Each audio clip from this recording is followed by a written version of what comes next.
cette troisième et dernière partie de la web-série sur la route des romanciers consacrée à Laurent Debacker. Il nous parlera des réseaux sociaux et de sa passion pour le vieux lion. Bonjour et bienvenue sur la route des romanciers.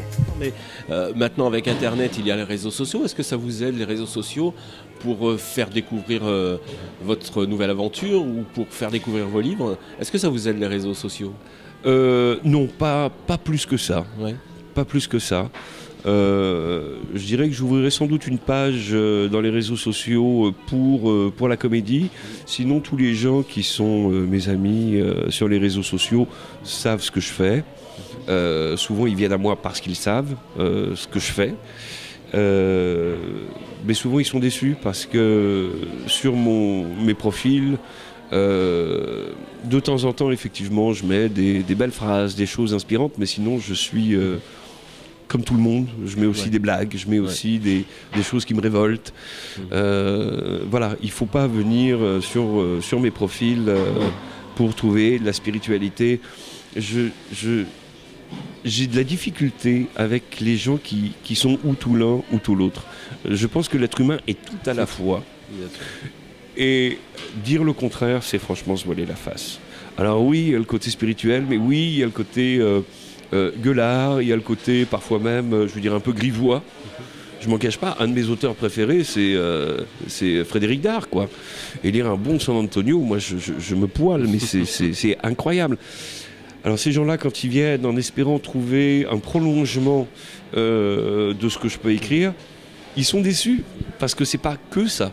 Mais est-ce qu'on peut vous écrire? Vous avez un... Oui, je suis totalement accessible. Voilà, c'est ça. Oui, on tape mon nom et puis on va en trouver. Oui, on va trouver. Parce que c'est intéressant d'échanger aussi avec oui, absolument. Des autres. Et c'est toujours un plaisir quand je sors un nouveau livre, un nouveau CD, et qu'on me dit waouh, j'ai pratiqué.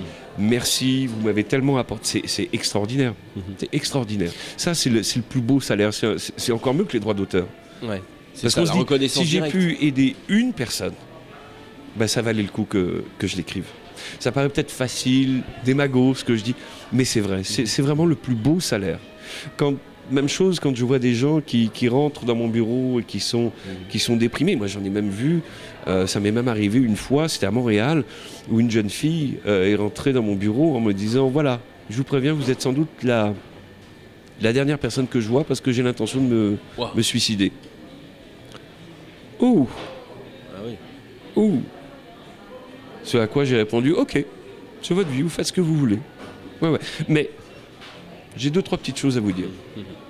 Et puis elle est ressortie avec le sourire, puis on s'est revus quand même quelques fois. Et puis aujourd'hui, elle est mariée, elle a des enfants, elle est chercheuse à Ottawa, et puis elle est très très très heureuse. Et ça, c'est formidable.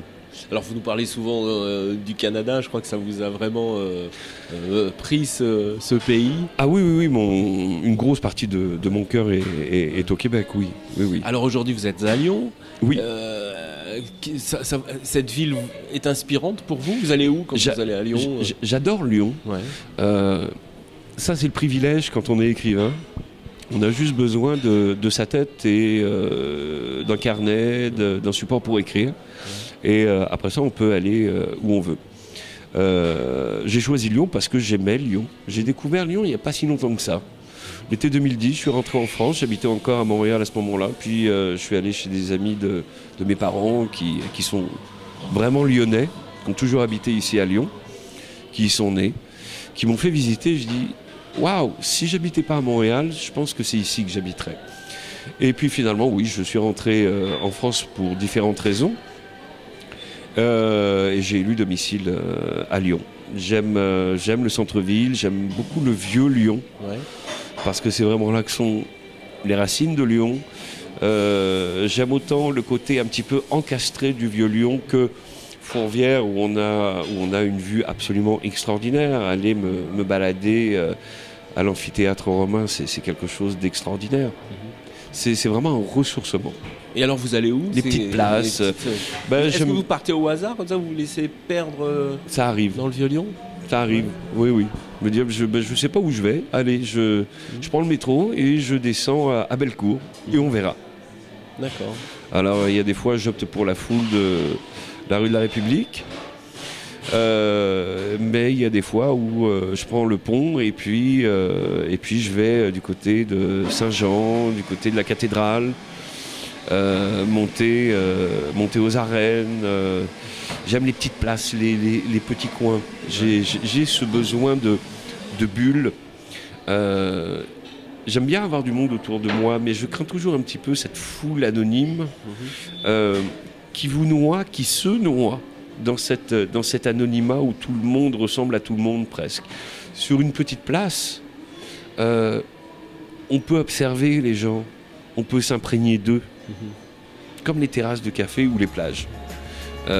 J'adore les terrasses de café et les plages pour ça, parce qu'on est au contact des gens, on peut les écouter, pas par jugement, mais s'imprégner d'eux, écouter ce qu'ils se disent, ça peut être inspirant. Juste se dire, voilà qui ils sont.